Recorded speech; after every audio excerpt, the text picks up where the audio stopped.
नमस्कार, मैं एल के सिद्धार्थ आप सभी का बहुत-बहुत स्वागत करता हूं द एम्पावर कोचिंग क्लासेस में।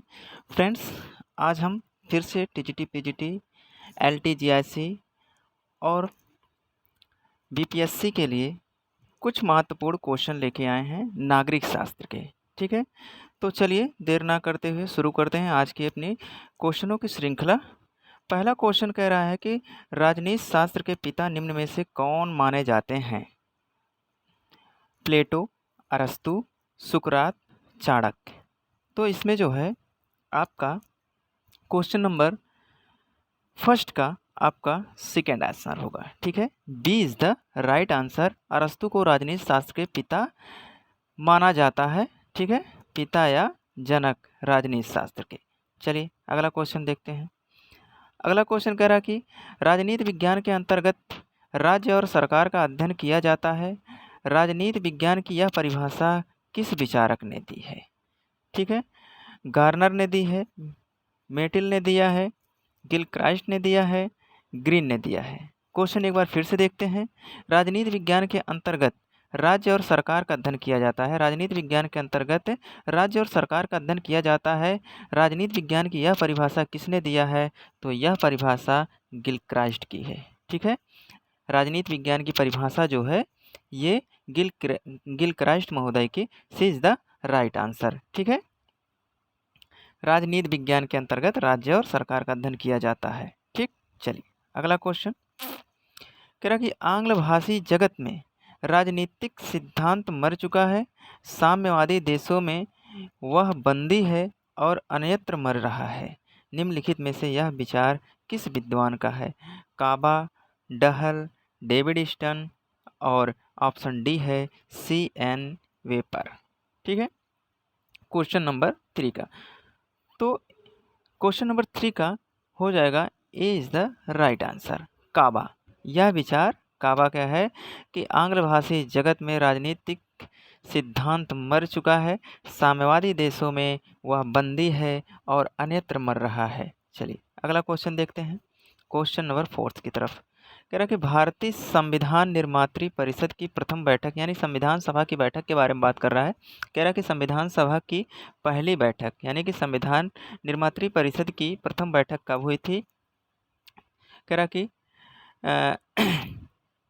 9/8/1942, 26/1/1950, 15/8/1947 या 9/12/1946। तो इसका हो जाएगा D is the right answer. 9 दिसंबर 1946 को संविधान सभा की प्रथम बैठक हुई थी। चलिए अगला क्वेश्चन देखते हैं। कह रहा कि संविधान के 73वें संविधान संशोधन अधिनियम, ठीक है, संविधान के 73वें संविधान संशोधन अधिनियम 1992 के अंतर्गत पंचायती राज व्यवस्था निम्न में से किस पर लागू नहीं होगी? नागालैंड, मेघालय, असम। ऑप्शन बी है छत्तीसगढ़, उत्तरांचल, झारखंड। ऑप्शन सी है UP, MP, Bihar. Option D है कर्नाटक, तेलंगाना, केरल। तो इसमें हो जाएगा आपका A is the right answer. Kerala और मेघालय, असम में पंचायती राज व्यवस्था अभी लागू नहीं है। ठीक है, पंचायती राज व्यवस्था लागू नहीं है। चलिए अगला क्वेश्चन देखते हैं, क्वेश्चन नंबर 6। उदारवाद निश्चित दर्शन निम्न में से कब बना? 17वीं शताब्दी, 17वीं सदी, 18वीं सदी, 19वीं सदी, 20वीं सदी। कब बना? तो ये बना है 18वीं सदी। तो क्वेश्चन नंबर 6 का जो हो जाएगा B is the right answer. चलिए अगला क्वेश्चन देखते हैं, क्वेश्चन नंबर 7। कह रहा कि संविधान की 12वीं अनुसूची द्वारा नगर पालिकाओं के क्षेत्र के अंदर कितनी कार्यात्मक मंदें रखी गई हैं? यानी कि विषय की बात कर रहा है कि संविधान की 12वीं अनुसूची जो है नगर पालिका के क्षेत्र के अंदर कितनी कार्यात्मक मंदें यानी कि कितनी विषय 12वीं सूची में है? तो 12वीं सूची में कुल मिला के 18 विषय हैं। ठीक है, कितनी है? 18 विषय। क्वेश्चन नंबर 7 का सी इज द राइट आंसर हो जाएगा। चलिए अगला क्वेश्चन देखते हैं। कह रहा है कि वर्तमान में भारत का राष्ट्रपति कौन है? तो इज द राइट आंसर। चलिए अगला क्वेश्चन, राजनीतिक समाजीकरण के संदर्भ में किसने प्रभावों के बहुआयामी प्रवाह की चर्चा की है? ऑप्शन ए है आमंड और वर्बा, बी है रॉबर्ट डहल, सी है लाई एक्टन या लॉर्ड एक्टन है, ठीक है। ऑप्शन डी है टाकविले। ठीक, क्वेश्चन नंबर 9 का, तो इसमें हो जाएगा A is the right answer, Almond और वर्बा। ठीक है, ऑप्शन ए। चलिए अगला क्वेश्चन देखते हैं। अगला क्वेश्चन, क्वेश्चन नंबर 10 देखते हैं। कह रहा है कि स्वतंत्रता एवं समानता का सर्वश्रेष्ठ सामंजस्य प्राप्त करना संभव है निम्नलिखित के आधार पर, यानी किस आधार पर?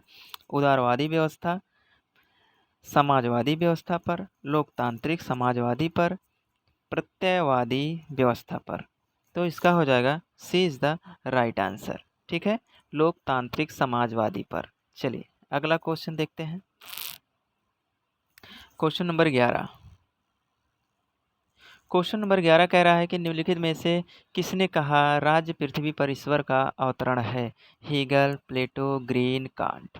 तो इसका हो जाएगा A is the right answer. चलिए हीगल कहते हैं कि राज्य जो है पृथ्वी पर ईश्वर का अवतरण है। चलिए क्वेश्चन नंबर 12, 15वें राष्ट्रपति का चुनाव निम्नलिखित में से किस पद्धति पर हुआ था? प्रत्यक्ष, अप्रत्यक्ष पद्धति द्वारा, प्रत्यक्ष एवं अप्रत्यक्ष द्वारा, इनमें से कोई नहीं। तो इसका हो जाएगा B is the right answer, अप्रत्यक्ष। ठीक है, अप्रत्यक्ष। चलिए अगला क्वेश्चन देखते हैं। भारत की संचित निधि, क्वेश्चन नंबर 13 कह रहा कि भारत की संचित निधि की व्यवस्था संविधान के किस अनुच्छेद में उल्लिखित है? अनुच्छेद 266, अनुच्छेद 265, अनुच्छेद 267। ठीक है, अनुच्छेद 266, अनुच्छेद 265, अनुच्छेद 267, अनुच्छेद 267, ये 2 बार टाइप हो गया है। तो इसमें जो है अनुच्छेद 266, ठीक है, अनुच्छेद 267 में भारत की संचित निधि की व्यवस्था किया गया है। ठीक है, चलिए आगे बढ़ते हैं। क्वेश्चन नंबर 14, क्वेश्चन नंबर 14 की तरफ देखते हैं। मैन वर्सेस स्टेट किस विद्वान द्वारा लिखी गई है? क्वेश्चन नंबर 14 कह रहा है कि मैन वर्सेस स्टेट नामक पुस्तक किस विद्वान द्वारा लिखी गई है? Spencer, Adam Smith, MacIver, Bentley. तो ये मैन वर्सेस स्टेट जो है ये स्पेंसर की पुस्तक का नाम है। ठीक है, ये स्पेंसर द्वारा लिखी गई पुस्तक है, मैन वर्सेस स्टेट। चलिए अगला क्वेश्चन देखते हैं। क्वेश्चन नंबर 15, क्वेश्चन नंबर 15 कह रहा है कि निम्नलिखित में से अनुच्छेद 213 के द्वारा किसके माध्यम से अध्यादेश जारी किया जाता है? ठीक है, अनुच्छेद 213 के द्वारा किसके द्वारा अध्यादेश जारी किया जाता है? तो राष्ट्रपति द्वारा, राज्यपाल द्वारा, प्रधानमंत्री द्वारा, मुख्यमंत्री द्वारा। तो ये है आपका option B is the right answer, राज्यपाल के द्वारा। और राष्ट्रपति के द्वारा 123 के तहत अध्यादेश जारी किया जाता है। किसके द्वारा? राष्ट्रपति के द्वारा। और लेकिन 213 के किसके तहत? राज्यपाल के तहत, राज्य में। चलिए पॉलिटिकल मैन नामक पुस्तक किसने लिखा है? पॉलिटिकल मैन नामक पुस्तक के लेखक कौन हैं? लासवेल हैं, वेबर हैं, लिंडसे है, लिपसेट हैं। तो इसका हो जाएगा D is the right answer, Lipset. ठीक है, चलिए अगला क्वेश्चन देखते हैं। क्वेश्चन नंबर 17, क्वेश्चन नंबर 17 है, कह रहा है कि संविधान का 73वां संशोधन राज्य के नीति निदेशक तत्व को लागू करने के नियमित किया गया था जो उपबंधित है अनुच्छेद 45 में, 46 में, 47 में, 40 में। ठीक है। क्वेश्चन नंबर 17 कह रहा है कि संविधान का 73वां संशोधन राज्य के नीति निदेशक तत्व को लागू करने के निमित्त किया गया था, जो बंधित है अनुच्छेद 45 में, 46 में, 47 में या 40 में। तो इसका हो जाएगा D is the right answer. ठीक है। क्वेश्चन नंबर 17 का जो हो जाएगा ऑप्शन डी। ठीक है। 17 का डी। ठीक है। अनुच्छेद 40 में पंचायती राज का गठन है। ठीक है। क्या है इसमें? अनुच्छेद 40 में पंचायती राज का गठन है और अनुच्छेद 45 में आरंभिक शिशु की देखभाल तथा 6 वर्ष से कम आयु के बच्चों को निःशुल्क और अनिवार्य शिक्षा देने की व्यवस्था की गई है। ये नीति निर्देशक तत्व में जोड़ा गया। कब जोड़ा गया? 86वां संविधान संशोधन के तहत। ठीक है। 86वां संविधान संशोधन कब जोड़ा गया? 2002। ठीक है। 2002 में ये नीति निर्देशक तत्व में जोड़ा गया। और अनुच्छेद 46 में अनुसूचित जाति, अनुसूचित जनजाति और दुर्बल वर्गों के शिक्षा संबंधी प्रावधान किया गया है या उनके उन्नति के लिए। अनुच्छेद 47 में है पोषाहार स्तर, जीवन स्तर को और ऊंचा करने के लिए लोक स्वास्थ्य का सुधार संबंधी प्रावधान किया गया है। किसमें? 47 में। तो इस तरीके से 73वां संविधान संशोधन के तहत अनुच्छेद 40 में नीति निर्देशक तत्व को लागू करने के निमित्त प्रावधान किया गया है और 40 में ही पंचायती राज व्यवस्था का गठन किया गया है। ठीक है। ग्राम पंचायतों का गठन 40 में किया गया है। चलिए, कह रहा कि निम्नलिखित में से पंचायती राज संस्थाओं का आय का मुख्य साधन कौन सा है? ऐच्छिक योगदान है, संपत्ति कर है, स्थानीय कर है और सरकारी अनुदान है। तो इसमें जो है आपका ऑप्शन डी हो जाएगा। ठीक है। ऑप्शन डी, सरकारी अनुदान जो पंचायती राज संस्थाओं का आय का मुख्य स्रोत या अथवा साधन है। ठीक है, सरकारी अनुदान। चलिए, क्वेश्चन नंबर 19, वह मतदान व्यवस्था जिसमें मतदाता किसी प्रत्याशी को एक से अधिक मत दे सकता है कहलाता है बहुल मतदान, संचयी मतदान, बहुमत या सामूहिक मतदान। तो इसमें ऑप्शन 4 का B is the right answer हो जाएगा। 19 का B is the right answer. ठीक है, 19 का। चलिए आगे देखते हैं।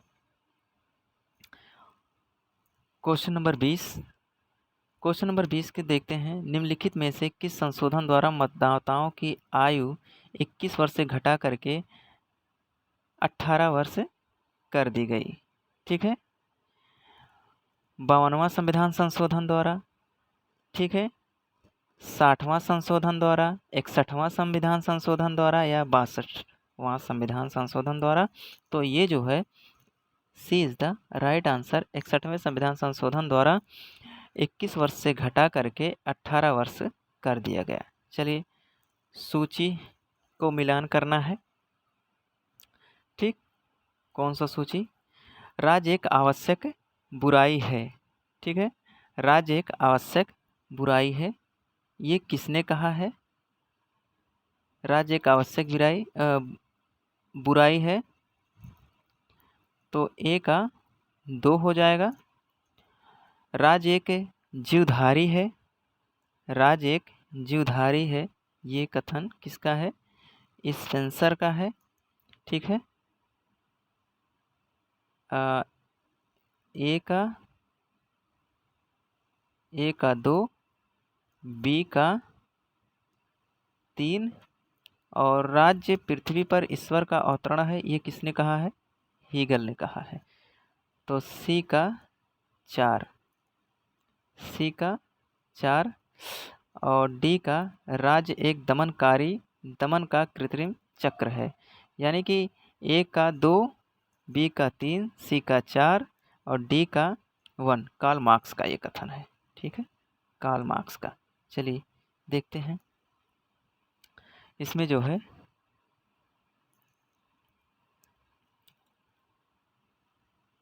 2, 3, 4, 1 ए इज द राइट आंसर।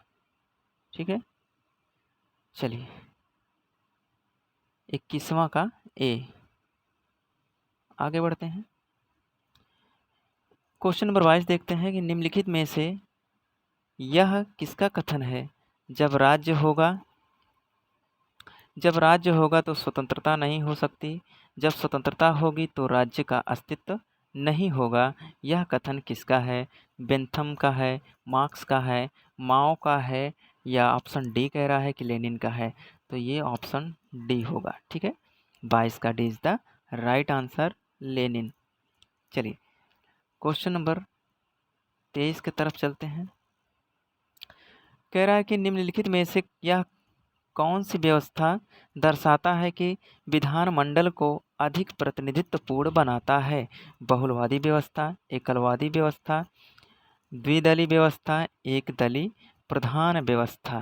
ठीक है, क्वेश्चन नंबर 23।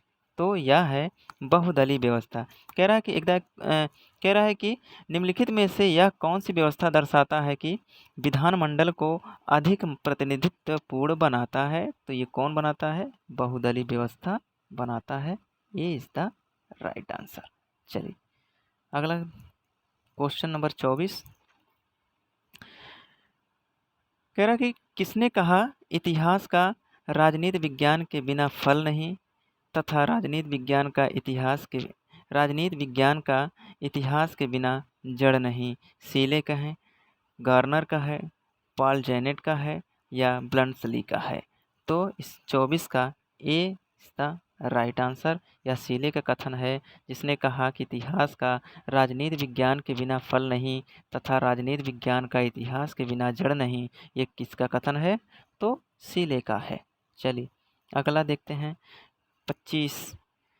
कह रहा कि सामाजिक संविदा के सिद्धांत का मुख्य रूप से यह कार्य करने का प्रयत्न करता है।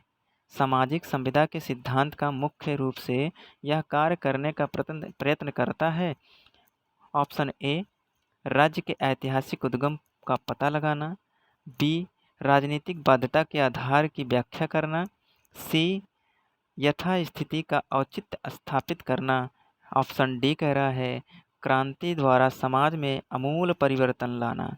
तो ऑप्शन बी होगा। ठीक है, B is the right answer, राजनीतिक बाध्यता के आधार की व्याख्या करना। ठीक है, चलिए क्वेश्चन नंबर 26 की तरफ चलते हैं। ठीक, क्वेश्चन नंबर 26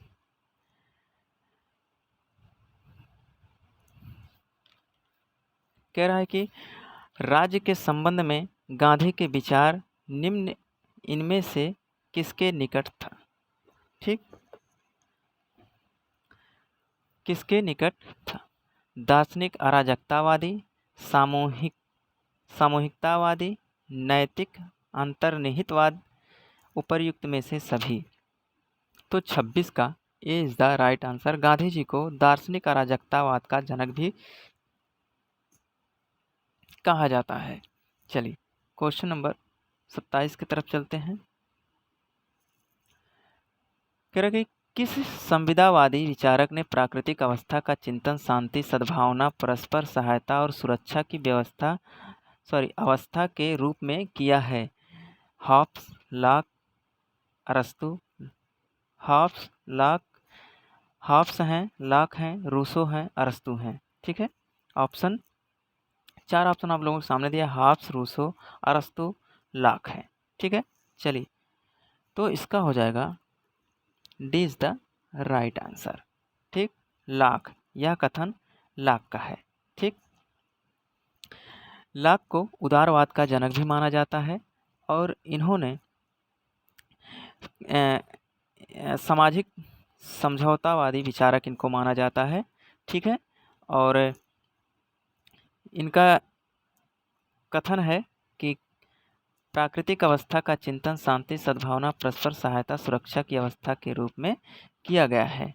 ठीक है, चलिए अगला क्वेश्चन, क्वेश्चन नंबर 28 कह रहा है कि संविधान का कौन सा अनुच्छेद यह अवस्था देता है कि प्राथमिक शिक्षा के स्तर पर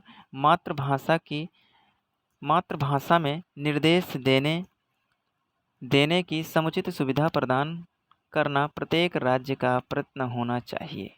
ठीक है, क्वेश्चन नंबर 28 कह रहा है 349, अनुच्छेद 350, अनुच्छेद 351, अनुच्छेद 350 ए। ठीक है, तो इसमें जो है अनुच्छेद 350 ए इसका राइट आंसर होगा आपका। और इसमें अनुच्छेद 51 में हिंदी भाषा के विकास के निर्देश दिए गए हैं। ठीक है, अनुच्छेद 51 में हिंदी भाषा के विकास के संबंध में कहा गया है या निर्देश दिया गया है। चलिए ऑप्शन ए डी होगा। किसने कहा समानता की अभिलाषा के कारण स्वतंत्रता की आशा ही व्यर्थ हो गई है। ठीक, किसने कहा समानता की अभिलाषा के कारण स्वतंत्रता की आशा ही व्यर्थ हो गई।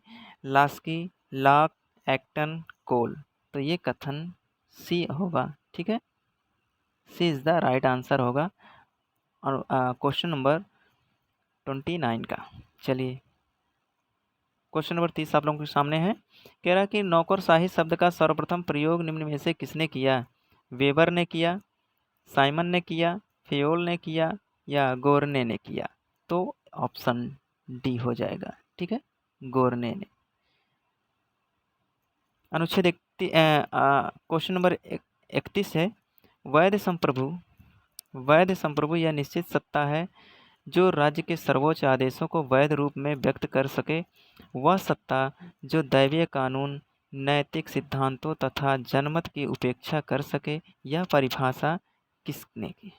ठीक है, यह परिभाषा किसने दिया है ये पूछ रहा है। बार्कर ने दिया है, सीले ने दिया है, गार्नर ने दिया है या गिलक्राइस्ट ने दिया है। तो ये जो है परिभाषा जो है गार्नर महोदय का है कि वैध संप्रभु यह निश्चित सत्ता है जो जो राज्य के सर्वोच्च आदेशों को वैध रूप में व्यक्त कर सके। वह सत्ता जो दैवी कानून, नैतिक सिद्धांतों तथा जनमत की उपेक्षा कर सके। ठीक है, तो ये परिभाषा जो है गार्नर महोदय की है। चलिए अगला क्वेश्चन देखते हैं। क्वेश्चन नंबर 32 पूना समझौता पर हस्ताक्षरकर्ता निम्नलिखित में से कौन थे। पूना पैक्ट समझौता जब हुआ था, पूना समझौता, तो कौन कौन उसमें सिग्नेचर किए थे ये पूछ रहा है। तो ऑप्शन है गांधी जिन्ना, गांधी अंबेडकर, अंबेडकर नेहरू, जिन्ना नेहरू। तो ऑप्शन हो जाएगा आपका B is the right answer. Gandhi और अंबेडकर के बीच में पूना पैक्ट हुआ था। चलिए अगला क्वेश्चन, निम्नलिखित में से कौन एक बहुलवादी विचारक नहीं है। GDH कोल, जॉन ऑस्टिन, बार्कर, लास्की। तो इसमें जो है आपका जॉन ऑस्टिन जो है ये बहुलवादी विचारक नहीं है। ठीक है, बाकी GDH कोल भी हैं, बार्कर भी हैं, लास्की बहुलवादी विचारक माने जाते हैं। ये बाकी ऑस्टिन जो हैं एकलवादी विचारक माने जाते हैं। चलिए किसने लिखा है कि एक संतुष्ट सुअर की अपेक्षा एक असंतुष्ट सुकरात होना कहीं अच्छा है। यह कथन किसका है। बेंथम, रूसो, मिल, हीगल। तो ये कथन जेस मिल का होगा। सी इज द राइट आंसर। इन्होंने कहा एक संतुष्ट सुअर की अपेक्षा एक असंतुष्ट सुकरात होना कहीं अच्छा है। चलिए निम्नलिखित वक्तव्यों पर ध्यान दीजिए। निम्नलिखित वक्तव्यों पर ध्यान दीजिए। कह रहा है कि एक है नंबर 1 कह रहा है कि भारत संघ की कार्यपालिका शक्तियाँ प्रधानमंत्री में निहित हैं। नहीं, संघ कार्यपालिका शक्ति राष्ट्रपति में निहित होती है, जिसका प्रयोग वह संविधान के अनुसार अथवा अपने पदाधिकारियों के अनुसार प्रयोग करता है। ठीक है, यह अनुच्छेद जो है अनुच्छेद 53(1) में, ठीक है, अनुच्छेद 53(1) में प्रावधान है कि संघ कार्यपालिका शक्ति राष्ट्रपति में निहित होगी, जिसका प्रयोग वह संविधान के अनुसार अथवा अपने पदाधिकारियों के द्वारा करेगा। ठीक। दूसरा है प्रधानमंत्री सिविल सेवा बोर्ड का पदेन अध्यक्ष होता नहीं। तो इसमें ऑप्शन है एक, केवल एक, ना तो एक ना तो दो, तो हो जाएगा D is the right answer. चलिए क्वेश्चन नंबर 36 कह रहा कि यह किसका कथन है कि द्विसदनात्मक विधायिका ऐसी संसद है जो अपने ही विरुद्ध विभाजित करती है। यह कथन किसका है? द्विसदनात्मक विधायिका ऐसी संसद है जो अपने ही विरुद्ध विभाजित होती है। ठीक है, किसका कथन है? किसका कथन है? बारकर का है, गार्नर का है, गिलक्राइस्ट का है या ब्राइस का है? तो यह कथन जो है B is the right answer, Garner का कथन है। ठीक, चलिए अगला क्वेश्चन देखते हैं। Question number 37। क्वेश्चन नंबर 37, क्षमा आदि की और कुछ मामलों में दंडादेश के निलंबन, परिहार या लघुकरण की राज्यपाल की शक्ति भारतीय संविधान के निम्न में दी गई किस अनुच्छेद में वर्णित है? कह रहा है कि क्षमा आदि और कुछ मामलों में दंडादेश के निलंबन, परिहार या लघुकरण की राज्यपाल की शक्ति के बारे में पूछ रहा है, क्षमादान की शक्ति के बारे में पूछ रहा है। तो आप लोगों के सामने अनुच्छेद दिया है, अनुच्छेद 72, अनुच्छेद 161, अनुच्छेद 162, अनुच्छेद 123। ठीक है, तो इसमें जो है आपका अनुच्छेद 161 के तहत राज्यपाल को यह शक्ति है कि क्षमादान करने की। ठीक है, क्षमादान की शक्ति किस में है? 161 में। ठीक है, 161 में है। और अगर 72 की बात करें तो क्षमा आदि और कुछ मामलों में दंडादेश के निलंबन, परिहार, लघुकरण, ये सब सारी शक्तियाँ अनुच्छेद 72 के तहत राष्ट्रपति को प्राप्त हैं। ठीक है, 72 में राष्ट्रपति, 161 में राज्यपाल। और अनुच्छेद 162 में राज्य की कार्यपालिका शक्ति का विस्तार की बात कही गई है।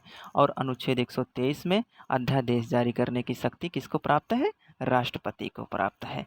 चलिए अगला क्वेश्चन देखते हैं। क्वेश्चन नंबर 38, भारत की संप्रभुता, एकता और अखंडता को धारित और रक्षित करना यह प्रावधान है प्रस्तावना में, नीति निर्देशक तत्व में, मूल अधिकार में, मूल कर्तव्य में, किसमें? ठीक है, क्वेश्चन नंबर 38 ये जो है मूल कर्तव्य में कह रहा है कि भारत की संप्रभुता, एकता और अखंडता को धारित और रक्षित करना यह प्रावधान किसमें है? तो ये है आपके मूल कर्तव्य में। ठीक है, D is the right answer. चलिए क्वेश्चन नंबर 39 की तरफ चलते हैं। कह रहा कि भारतीय संविधान के किस अनुच्छेद के अंतर्गत मंत्रीगण सामूहिक रूप से लोकसभा के प्रति उत्तरदायी होते हैं? लोकसभा के प्रति उत्तरदायी होते हैं, यह किसमें है? तो यह है आपका सी इज द राइट आंसर। किसमें है? सी इज द राइट आंसर। अगर आपको बात करें तो अभी 73 की अगर हम बात करें तो अनुच्छेद 73 में जो है संघ की कार्यपालिका शक्ति का विस्तार है। इसके पहले हमने अनुच्छेद 162 में जो है वो राज्य की कार्यपालिका शक्ति का विस्तार की बात कही गई है, लेकिन अनुच्छेद 73 में संघ की कार्यपालिका शक्ति के विस्तार की बात कही गई है। अनुच्छेद 74 में अगर बात किया जाए तो राष्ट्रपति की सहायता और सलाह देने के लिए एक मंत्रिपरिषद होगी। ये किसमें कहा गया है? अनुच्छेद 74 में। ठीक है, अनुच्छेद 74 में राष्ट्रपति को सहायता और सलाह देने के लिए एक मंत्रिपरिषद होगी। और 75 में लोक मंत्रिपरिषद जो है या मंत्रीगण है ये सामूहिक रूप से लोकसभा के प्रति उत्तरदायी होंगे। लेकिन 76 में जो है आपको महान्यायवादी का उपबंध किया गया है। महान्यायवादी का उल्लेख अनुच्छेद 76 में किया गया है। चलिए अगला क्वेश्चन देखते हैं। क्वेश्चन नंबर 41, कह रहा कि भारतीय संविधान के किस अनुच्छेद में यह वर्णित है कि ग्राम सभा ग्राम स्तर पर ऐसी शक्तियों का प्रयोग और ऐसे कृत्यों का पालन कर सकेगी जो किसी राज्य के विधानमंडल द्वारा विधि द्वारा उपबंधित किए जाए। ऑप्शन ए अनुच्छेद 243 का, अनुच्छेद 243 खा, अनुच्छेद 243 गा, अनुच्छेद 243 घा। तो option A is the right answer. ठीक है, अनुच्छेद 243 में पंचायती राज या ग्राम विकास या ग्राम सभा के बारे में बात कही गई है। अगर अनुच्छेद 40 की बात करें तो पंचायतों का गठन किया गया है। ठीक है, ग्राम पंचायतों का गठन किसमें किया गया है? तो अनुच्छेद 40 में किया गया है। चलिए इज द राइट आंसर अनुच्छेद। चलिए क्वेश्चन नंबर 42 देखते हैं। क्वेश्चन नंबर 42 में कह रहा है कि दिए गए निम्न भारतीय अधिनियमों में किस अधिनियम द्वारा भारतीय प्रांतों में द्वैध शासन की स्थापना की गई है? 1909 का भारत शासन अधिनियम, 1919 का भारत शासन अधिनियम, 1935 का भारत शासन अधिनियम, 1947 का भारत शासन अधिनियम। ठीक है, किस अधिनियम के तहत प्रांतों में द्वैध शासन लागू किया गया था? चलिए तो B is the right answer. ठीक है, B is the right answer. ये 1919 के अधिनियम के तहत प्रांतों में द्वैध शासन लागू किया गया था और इसी को मॉन्टेगू चेम्सफोर्ड सुधार के नाम से जाना जाता है। ठीक है, और 1919 के अधिनियम में ही सांप्रदायिक प्रणाली की शुरुआत हुई थी। ठीक है, और अनुच्छेद 1909 का भारत शासन अधिनियम को मार्ले मिंटो सुधार के नाम से जाना जाता है और अनुच्छेद 35 के तहत 1935 का भारत शासन अधिनियम के तहत प्रांतों में द्वैध शासन समाप्त करके केंद्र में द्वैध शासन लागू किया गया था। चलिए क्वेश्चन नंबर 43 कह रहा है कि परायेपन की संकल्पना कार्ल मार्क्स ने अपनी किस पुस्तक में दी? The capital, the economy and philosophy, manuscript. C कह रहा है कि द कम्युनिस्ट मैनिफेस्टो, डी कह रहा है द जर्मन आइडियोलॉजी। तो इसका जो है आपका B is the right answer. ठीक है, B is the right answer. चलिए क्वेश्चन नंबर 44 कह रहा है कि निम्नलिखित में से किसका संबंध नगर राज्य से माना जाता है? ठीक है, ऑप्शन ए प्राचीन मिस्र, प्राचीन भारत, प्राचीन यूनान, प्राचीन चीन। तो इसका C is the right answer. ठीक है, सी इज द राइट आंसर। चलिए क्वेश्चन नंबर 45 के तहत 1963 में लोकपाल शब्द का प्रतिपादन सर्वप्रथम निम्न में से किसने किया? चौधरी चरण सिंह, मोरारजी देसाई, ज्योति बसु, एल.एम. सिंधवी। तो इसका हो जाएगा D is the right answer. LM. Sindhvi के द्वारा 1963 में लोकपाल शब्द का सर्वप्रथम प्रयोग किया गया था। चलिए यह प्रतिपादन किया गया था 1963 में। चलिए 46वां क्वेश्चन देखते हैं। कह रहा कि निम्नलिखित में से यह किसका वक्तव्य है? संप्रभुता नागरिकों और प्रजाजनों के ऊपर विधि द्वारा अमर्यादित राज्य की सर्वोच्च शक्ति है। बोंदा, लास्की, गार्नर, गिलक्राइस्ट। तो यह जो है बोंदा का कथन है। ठीक है, संप्रभुता के जनक किसे कहा जाता है? बोंदा को कहा जाता है। ठीक है, संप्रभुता के जनक, संप्रभुता। ठीक है, संप्रभुता के पिता या कह सकते हैं। ठीक है, संप्रभुता के पिता कौन माने जाते हैं? बोंदा माने जाते हैं। चलिए अगला क्वेश्चन देखते हैं। प्रत्येक राज्य की पहचान इस बात से होती है कि उसने किन आधारों को मान्यता दे रखी है। राज्य अधिकारों को जन्म नहीं देता बल्कि उन्हें मान्यता प्रदान करता है। यह कथन किसका है? गांधी जी का है, लास्की का है, राल्स का है या नाजिक का है? तो ये आपका B is the right answer, Laski का है। लास्की का कथन है कि प्रत्येक राज्य की पहचान इस बात से होती है कि उसने किन अधिकारों को मान्यता दे रखी है। राज्य अधिकारों को जन्म नहीं देता बल्कि उन्हें मान्यता प्रदान करता है। यह कथन किसका है? लास्की का है। चलिए अगला क्वेश्चन देखते हैं। क्वेश्चन नंबर 48 कह रहा कि शक्ति के संदर्भ में किया जाने वाला राजनीतिक कार्य राजनीति है। यह परिभाषा निम्न में से किसने दी? Sabine, Garner, Lasswell, Barker. ठीक है, तो इसका C is the right answer. Lasswell का यह कथन है, शक्ति के संदर्भ में किया जाने वाला राजनीतिक कार्य राजनीति है। शक्ति के संदर्भ में किया जाने वाला राजनीतिक कार्य राजनीति है, यह कथन लासवेल का है। चलिए अगला क्वेश्चन देखते हैं। क्वेश्चन नंबर 49 कह रहा है कि किसके अनुसार आक्रामक राष्ट्रवाद के 4 प्रमुख तत्व थे? स्वदेशी बहिष्कार, राष्ट्रीय शिक्षा तथा निष्क्रिय प्रतिरोध। लाला लाजपत राय, बाल गंगाधर तिलक, अरविंद घोष, बिपिन चंद्र पाल। तो यह कथन जो है बाल गंगाधर तिलक का है। तो B is the right answer. चलिए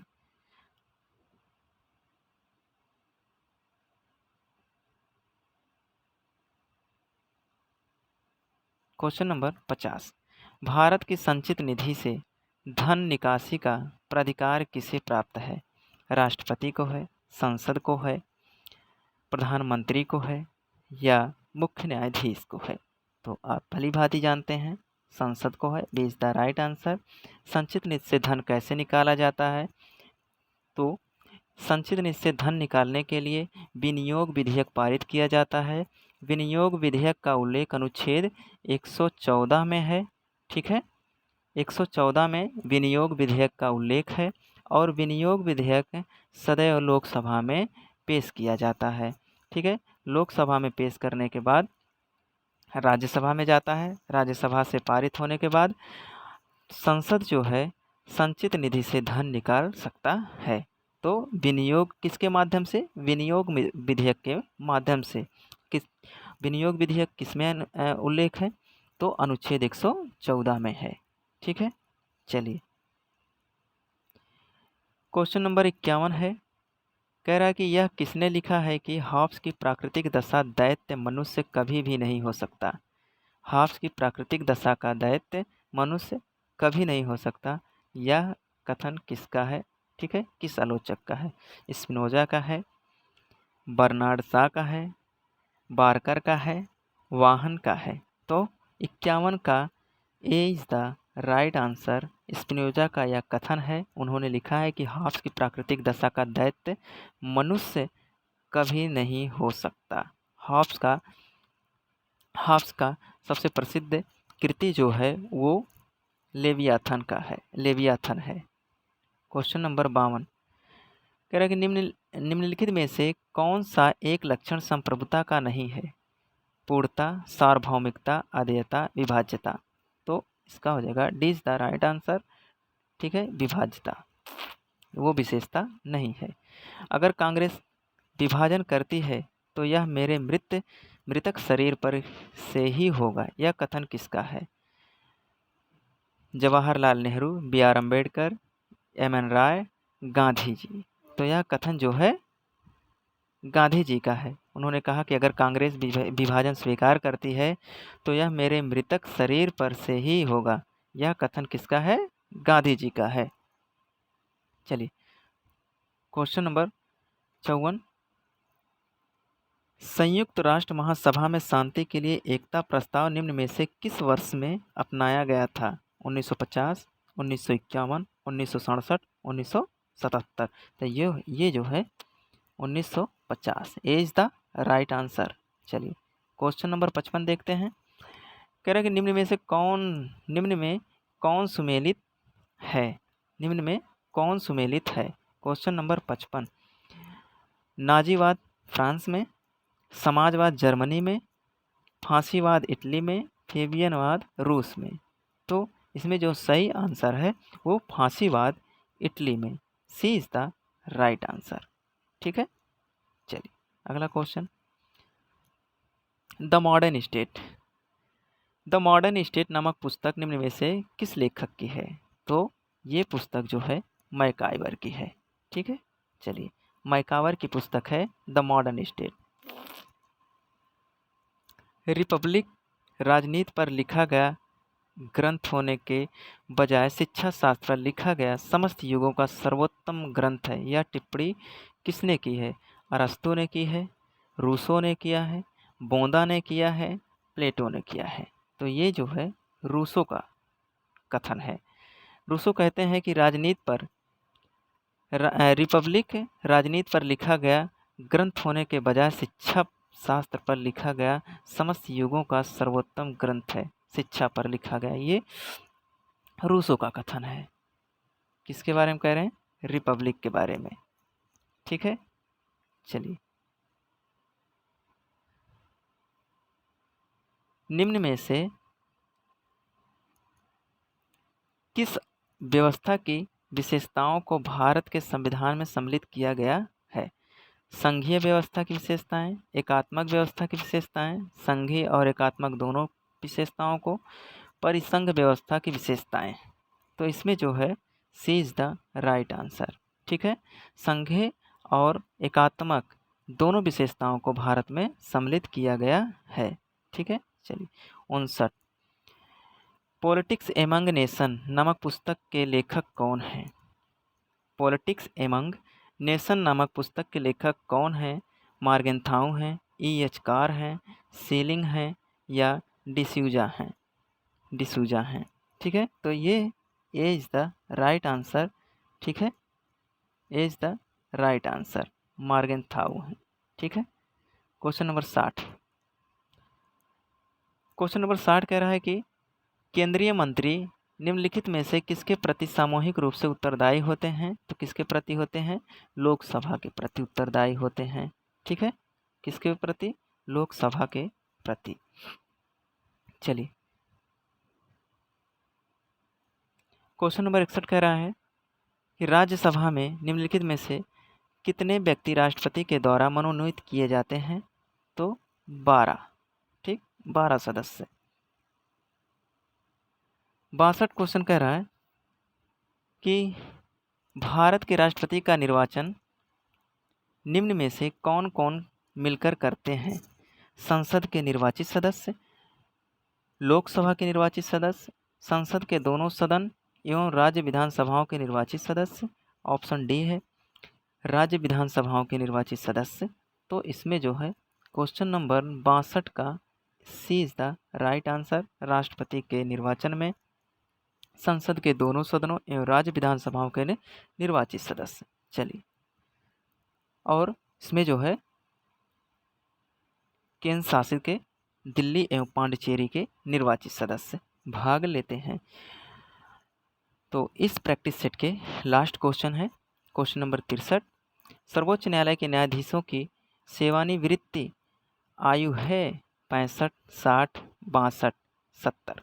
तो ए इज द राइट आंसर। सर्वोच्च न्यायालय का पूछ रहा है तो 65 वर्ष, अगर उच्च न्यायालय का पूछता तो 62 वर्ष। ठीक है, तो आज की श्रृंखला समाप्त हुई। कल हम फिर नए क्वेश्चनों के साथ आप लोगों को सामने उपस्थित होंगे, और काफ़ी अच्छे क्वेश्चन थे। तो आज के लिए इतना ही काफ़ी। कल फिर मिलेंगे नए क्वेश्चनों के साथ। तब तक के लिए नमस्कार।